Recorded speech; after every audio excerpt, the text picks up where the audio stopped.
진짜 사소한 말투 하나로 잘 지낼 수 있었던 하루를 망치기도 해요. 예를 들어서 커플이 카페에 간 상황이라고 가정해 볼게요. 너 또 민초 시킬 거지? 너 맨날 그런 거 먹잖아. 왜? 그게 뭐 잘못됐어? 아니, 그냥 물어본 건데 갑자기 왜 그래? 아, 됐어. 너 맨날 말투가 그래. 듣는 내 생각은 안 하지? 이렇게 둘이 분명 좋은 하루를 보내려고 만났을 텐데 대화가 이런 식으로 이어진다면 어떻게 될까요? 결말이 눈에 그려지죠? 이건 전형적인 언어 습관에서 비롯된 갈등이에요. 우리는 서로 이렇게 사소한 언어 습관으로 갈등이 생기기 쉬운데요. B의 입장에선 A가 너 또 이거 하지? 너 맨날 이러잖아 라며 단정 짓는 듯한 어투가 무심하게 느껴지죠. 너 또 너 맨날 막 이런 말이 괜히 찔리는 거죠. 근데 A의 입장에선 정말 아무 생각 없이 그냥 툭 던진 말일 수도 있어요. 그 말이 상처가 될 줄 몰랐겠죠. B가 감정적으로 말하면 당황스러움이 느껴질 수 있죠. 이런 습관은 하루 이틀의 문제는 아니에요. 이렇게 갈등을 만드는 대표적인 몇 가지가 있어요. 너 맨날 그래. 또 그 얘기야? 너 진짜 예민하다. 근데 그걸 어떻게 그렇게 받아들이냐? 뭐 이런 말은 상대의 기분을 정죄하거나 무시하는 느낌을 주죠. 결국 대화는 전쟁이 되어버려요. 같은 상황이라도 말투를 조금 바꾸면 대화는 많이 부드러워져요. 한번 바꿔볼게요. 오늘도 민초 주문하면 되나? 역시 자기는 날 너무 잘 알아. 근데 난 그거 먹고 싶은데 혹시 다른 거 먹고 싶어? 아니야, 같이 먹자. 너 좋아하잖아. 아니면 오늘은 이거 먹고 싶은데 이건 어때? 같은 이야기지만 훨씬 따뜻하지 않나요? 분명 썸이나 연애 초에 많이 이렇게 했었을 거예요. 오히려 지금보다 가깝지 않았을 텐데 말이죠. 긴밀하고 사랑하는 사이일수록 말 한마디로 더 아프게 꽂혀서 상처받기 쉬워요. 우리 마음이 마냥 동글동글하지 않아요. 누구에게나 가시도 친 부분이 있는데요. 마음이 가까워지면 그만큼 가시도 가까이 있기 마련이잖아요. 마음의 가시가 가까이 있을수록 찔리기 쉬워요. 이렇게 사소한 말투 하나가 서로의 하루를 망칠 수도 반대로 더 따뜻하게 만들 수도 있어요. 정말 많이들 경험하시는 상황으로 예를 들어볼게요. 자기 무슨 기분 안 좋은 일 있어? 아니야, 없어. 아닌 것 같은데. 무슨 일 있는 거 아니야? 내가 뭐 잘못했어? 아, 아니라니까. 뭔가 이렇게 분위기가 진짜 이상한데 상대는 아무 일도 없다라고 하고, 근데 분명히 그 이상한 느낌이 있어요. 이런 식의 작은 이상함에서 시작된 갈등이 정말 많습니다. 이렇게 행동하면 거의 100% 싸움으로 가게 돼요. 예를 들어서 상대가 기분이 안 좋은 티를 팍팍 내는데 왜 화가 났는지 얘기를 안 해요. 그럴 때 정말 답답하죠. 말을 안 하는 이유도 다양하긴 해요. 너무 사소해서 말하기가 좀 그렇다. 그냥 알아줬으면 좋겠다. 한두 번 이야기한 것도 아닌데 이젠 알아야 하는 거 아닌가? 뭐 이런 여러 가지 마음들이 숨어 있기도 하거든요. 근데 문제는 말을 안 하면 아무리 사랑하는 사이여도 절대 모릅니다. 아이는 울어서 표현하지만 우리는 말로 표현해야 서로를 이해할 수 있어요. 표현이 없으면 오해만 커지고 결국 충돌로 이어져요. 긴밀한 관계일수록 작은 불편함이라도 말로 표현하는 것이 중요해요. 이거 사소한 건데 이게 좀 불편했어. 이런 상황이 좀 신경 쓰였어. 뭐 이런 식의 감정을 미리 꺼내놓는 거예요. 약간의 불편함을 계속 쌓아두면은 그게 사라지는 게 아니라 나중에 엉뚱한 일에 폭발하게 되잖아요. 내가 이렇게 참았는데 나한테 이렇게 대한다고? 막 이런 식의 보상심리로 가기도 쉬워요. 조금씩 표현하면서 감정을 풀어주는 게 정말 중요해요. 일단은 상대의 의도를 확인해 보는 거예요. 왜 그렇게 했어? 라고 물어보면 내 생각과 전혀 다른 이유였던 경우들도 많거든요. 오히려 그 행동이 날 배려한 행동일 수도 있어요. 그 다음엔 내 감정을 차분히 표현하는 거죠. 나는 근데 그게 좀 불편했어. 앞으로는 이렇게 해주는 게 좋을 것 같아. 이렇게 말하면은 상대도 내 감정을 방어적으로 받아들이지 않고 이해할 수 있어요. 그럼 갈등은 줄어들겠죠? 말하지 않아도 알겠지 라는 생각은 오해의 씨앗이 돼요. 또 한 가지 말하자면은 가끔은 내 자신을 돌아봐야 할 때가 있어요. 혹시 내가 흑백 논리에 빠져 있진 않은지. 상대의 행동이 피해준 것도 아닌데 단지 나와 다를 뿐인데 그냥 싫다고 느낀 적이 있다면 그건 상대의 문제가 아니라 내가 다스려야 할 감정일 수 있어요. 진짜 친밀하고 건강한 관계는 상대를 바꾸는 게 아니라 서로의 마음을 확인하고 나누는 과정이라 생각해요.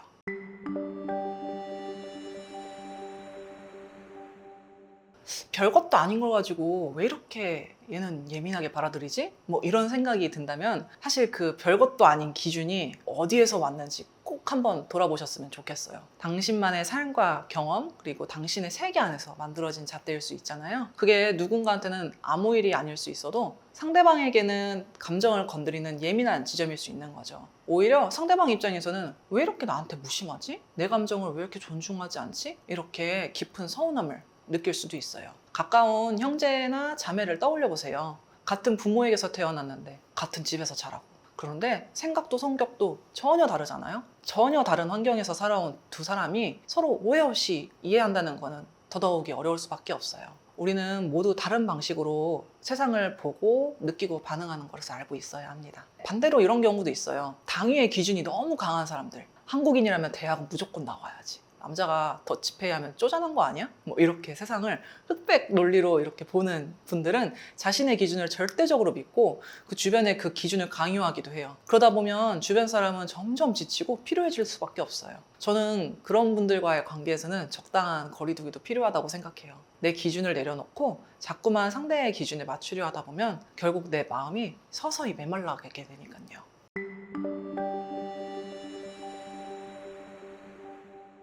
분명히 감정은 격해졌는데 정작 그 이유가 명확하지 않을 때 경험해 보셨을 거예요. 근데 그건 정말로 화가 많이 난 상태일 때 나타날 수 있는 반응인데요. 감정이 너무 크게 올라오면은 우리 뇌는 그걸 분석할 여유가 없어져요. 그래서 이유보다는 감정이 먼저 터지는 거죠. 그럴 땐 일단 감정을 가라앉히는 게 중요해요.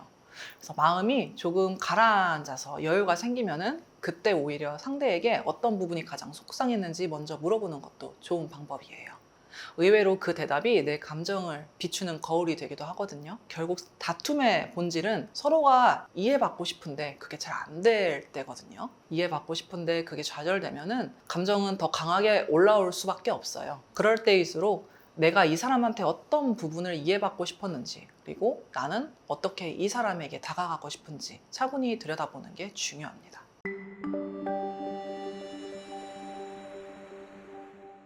연인 사이에서 계속 같은 패턴으로 싸우면은 많이 지치기도 하고 서로 안 맞는 것 같으니까 헤어지고 싶은 마음이 들 수 있죠. 근데 솔직히 말하면은 앞으로도 그 사람과는 계속 같은 문제로 싸울 가능성이 커요. 더더욱 우리가 반복해서 부딪히는 지점이 정확히 무엇인지 그 싸움의 본질을 확인하는 것이 중요해요. 그래서 이 과정은 이번 연애에서 애인을 위해서 확인할 게 아니라 나를 이해하는 데에도 도움이 돼요. 애인과 계속해서 같은 이유로 싸우고 있다면 이 인간은 앞으로도 계속 이럴 것이다 라고 가정해 보세요. 바뀔 거라고 기대하지 않는 게 좋아요. 나중에 바뀌고 신경 쓴다면 그건 너무 고마운 일이지만 그게 쉽지 않아요. 그렇다면 나는 이 문제를 앞으로 계속 감당할 수 있을까? 라고 스스로에게 질문해 보세요. 그 기준은 사람마다 다 달라요. 그래서 내 기준뿐만이 아니라 상대방의 기준도 다를 수 있다는 걸 꼭 기억하셔야 합니다. 연애 과정이 너무 지치고 아픈 분들 참 많아요. 속이 타서 문드러질 만큼 아픈데도 끝내 놓지 못하고 계속 이어가는 분들이요. 저는 그런 분들한테 평소에도 다른 사람들을 신경 많이 쓰거나 배려하면서 살아오진 않았는지 여쭤보고 싶어요. 타인을 깊이 배려하는 사람일수록 연애에서도 상대를 계속해서 먼저 생각하게 돼요. 내가 좋아하니까, 내가 사랑하니까. 그 이유만으로 내 마음이 점점 지치고 무너져 가는데도 그걸 잘 인식하지 못하는 경우가 많아요. 일방적인 희생이 된다면 그건 다시 한번 돌아봐야 해요. 우리가 누군가를 그토록 배려하려는 이유는 사실 나도 그만큼 배려받고 존중받고 싶다는 마음이 숨어 있는 걸지도 몰라요. 마찬가지로 내가 상대한테 사랑을 주고 싶은 마음속엔 사실 나도 그렇게 그 사람한테 사랑받고 싶은 마음이 숨어 있는 거죠. 그리고 그 사람을 놓지 못하는 또 다른 이유 중에 이런 경우도 많아요. 이 연애가 이미 끝이 보이는데도 그래도 최선을 다해보고 싶은 마음, 이런 거예요. 내가 이 사람이랑 헤어지면 이 사람만한 사람을 또 만날 수 있을까? 다시 이렇게 새로운 관계를 만들 자신이 없는데 헤어지면 그간 내가 쌓아온 시간과 마음들이 다 물거품이 되는 것 같아. 그래서 조금만 더 하면서 이런 생각들 때문에 버티게 되는 거죠. 혼자 시간과 에너지를 계속 쓰면서요. 그래도 내가 끝까지 잘해봐야지. 내가 떠나면 이 사람이 무너질 수도 있으니까. 그래도 내가 좀 더 맞춰주면 다시 괜찮아질 수도 있지 않을까? 이런 생각들 너무 이해돼요. 이런 책임감이 사랑과 뒤엉켜 있는 경우엔 이별을 결정하는 게 더더욱 어려워져요. 하지만 그 책임감이 내가 지켜야 할 내 자신까지 무너뜨리고 있다면 그건 진짜 사랑이라고 말하기는 어려워요. 사실 우리가 사랑을 어떻게 주고받는지는 대부분 양육자에게서 처음 배워요. 어릴 때 부모님을 도와야 했던 사람들 또는 혼자 견디고 참아야 했던 환경에서 자란 사람들일수록 연애 안에서도 내가 책임져야 한다는 사랑을 반복하는 경우가 많아요. 우리가 보고 자란 사랑의 방식, 책임의 방식이 연애에서 자연스럽게 반복되는 거죠. 만약 지금 너무 아픈 연애를 하고 계신다면 이렇게 물어보고 싶어요. 당신이 지금 참고 있는 게 우리를 위한 건지 상대를 위한 건지. 어쩌면 상대만을 위한 희생은 아닌지 이렇게 물어보고 싶어요. 그리고 그 관계 안에서 당신이 편안한지, 마지막으로 당신이 한계까지 버틴다고 해서 그 사람이 당신을 더 사랑하게 될 거라는 확신이 있는지도 물어보고 싶습니다. 책임감도 배려도 결국은 나를 지키는 선 안에서 건강하게 사용되어야 그게 진짜 사랑이 될 수 있습니다.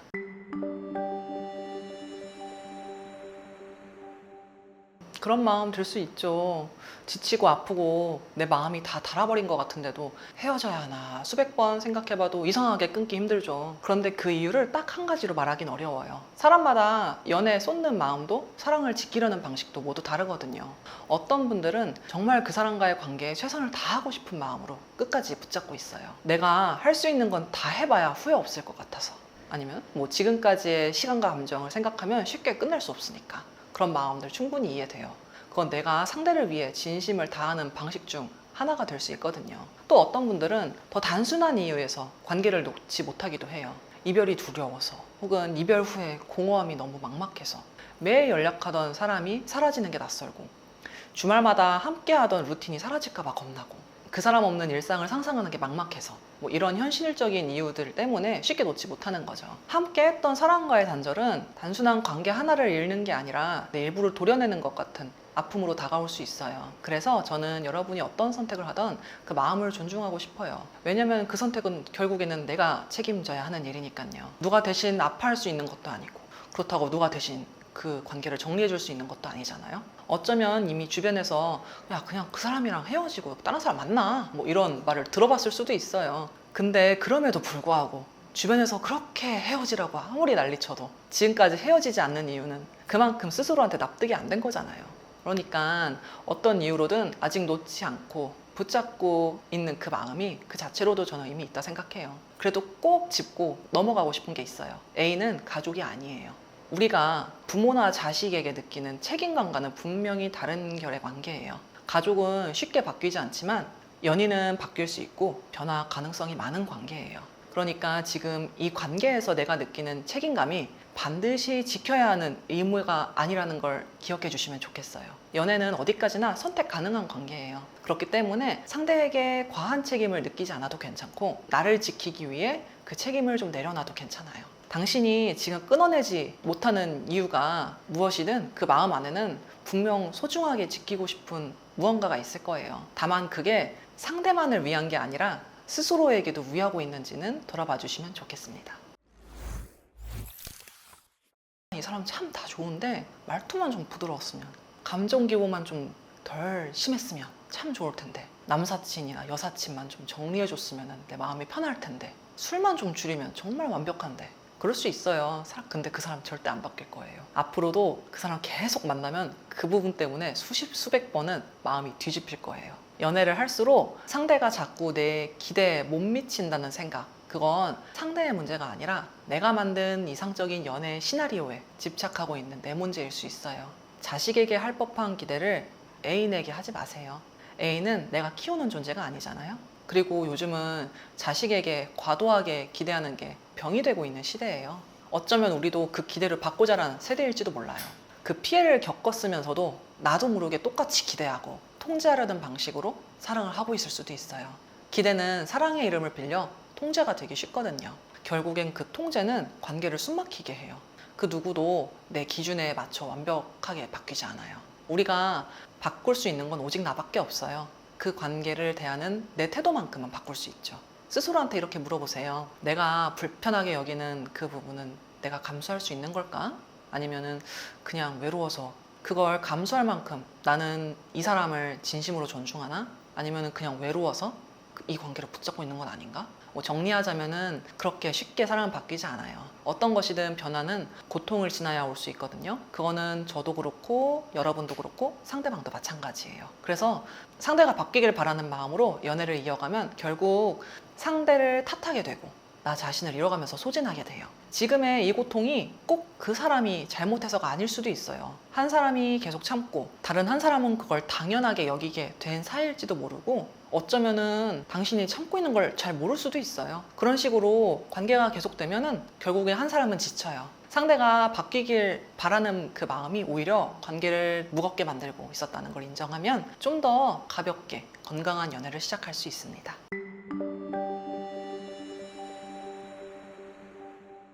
자존감이 낮아졌다고 느낄 때 먼저 그 신호가 어디서부터 시작된 건지 천천히 확인해 보는 게 필요해요. 그 이유를 딱 하나로 정리할 수 없거든요. 그래서 몇 가지 유형으로 정리해 볼게요. 첫 번째 유형은 애인과의 갈등 속에서 자꾸 내가 문제 있는 사람처럼 느껴질 때, 대화를 할수록 내 생각과 감정이 무시당하거나 내 잘못이 아닌 일에도 자꾸 내가 미안해 하고 있다면 그건 관계 속에서 자존감이 깎이고 있다는 신호일 수 있어요. 이런 상황이 지속되면 의도적으로 거리두기를 하는 것이 방법이겠죠?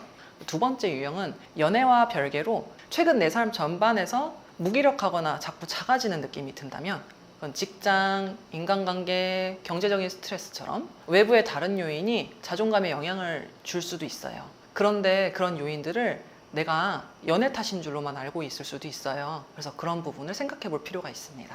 생각보다 많은 일들이 딱 한 가지의 이유만으로 설명되진 않더라고요. 세 번째 유형은 혹시 연애를 이어가기 위해 감당해야 하는 비용이나 노력들이 너무 벅찬 건 아닌지 확인해 볼 필요가 있습니다. 연애도 현실이에요. 데이트를 하려면 치장하고 복장도 신경 써야 하고 나가서 맛있는 음식을 먹거나 활동을 하기 위해선 소비가 필요하잖아요. 우리가 가지고 있는 자원들은 한정적이에요. 돈, 시간, 감정적인 에너지, 체력적인 에너지 이런 게 한정적이어서 계속 고갈되는데 그 안에서 나는 점점 작아지고 있는 게 느껴진다면 그것도 자신감이 무너지는 원인이 좀 감정이 아닌 다른 외부적인 요인이 될 수도 있죠. 그리고 네 번째 유형으로는 애인이 나보다 뭔가 더 잘난 것 같아서 위축되는 그런 느낌을 받아보시는 경우일 거예요. 그 사람이 더 예뻐 보여서, 더 똑똑해서, 더 인기가 많아서 여러 가지 이런 상대의 장점이 나의 단점처럼 느껴진다면 그건 비교로 인한 자존감 저하일 수 있어요. 그건 상대나 외부의 문제가 아니라 내 기준과 시선의 문제일 수 있죠. 이런 경우는 내 선택에 대해서 확신을 갖는 연습이 필요해요. 약간 비슷한데 방향이 다른 걸 또 하나 말씀드릴게요. 내가 애인을 좋아하고 사랑하는데 애인이 뭔가 나보다 좀 못나 보인다는 이유로 내 주변에서 그런 걸로 인해서 얕잡아 보일까 봐 위축되고 있는 경우들도 있어요. 내가 왜 저런 사람이랑 만나지? 제가 아깝다 이런 말 들을까 봐 괜히 눈치를 보게 되고 흔들리는 경우 있을 수 있거든요. 이거는 내 연애가 아니라 타인의 시선을 너무 의식할 때 연애에서 자존감이 무너지는 전형적인 신호예요. 어찌됐든 간에 중요한 건 내가 내 선택을 존중하고 있는가, 이게 중요하겠죠. 내가 그 사람과 어떤 관계를 만들고 있는지가 훨씬 더 중요하다는 거를 잊지 않으시는 게 좋겠어요. 자존감이 낮아졌다고 느껴질 땐 정말 내가 그 문제를 가지고 있어서 그런지 아니면은 지금의 상황이 나를 그렇게 만들게 하고 있는 건 아닌지 구분해야 합니다. 그래야 진짜 원인을 찾고 나를 다시 지켜낼 수 있거든요.